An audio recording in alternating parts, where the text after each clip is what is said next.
Sobrang nice and ang ganda ng quality nitong Inspi Crop Bomber Jacket mga mima. So meron siyang full zipper with side pockets. Ayan. Tapos yung dulong manggas niya is stretchable or degarterized.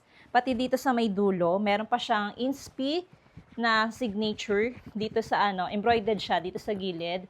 And color mocha ito, size large. Ang pinakamalit na size nito is medium and ang pinakamalaking size is extra large. Napakaganda ng kanyang tela. Ganito siya sa likod. Meron pa tong ibang available na color na pwede niyong pagpilian. Meron din akong midnight black pero nasa labahan siya. Dahil gamit na gamit ko talaga itong jacket na ito. Pwede mo siyang pang OOTD, pang aurahan, kapag pagpapasok kayo sa office, ayan, pwede mo siyang magamit. Tapos ganito siya sa loob. Ayan. Kapag malamig, pwede mo itong gamitin. Napakaganda nito mga mima. Kaya kung naghahanap ka ng ganitong klaseng jacket na crop bomber jacket, eto na yun mga mima. Go na habang meron pang stocks.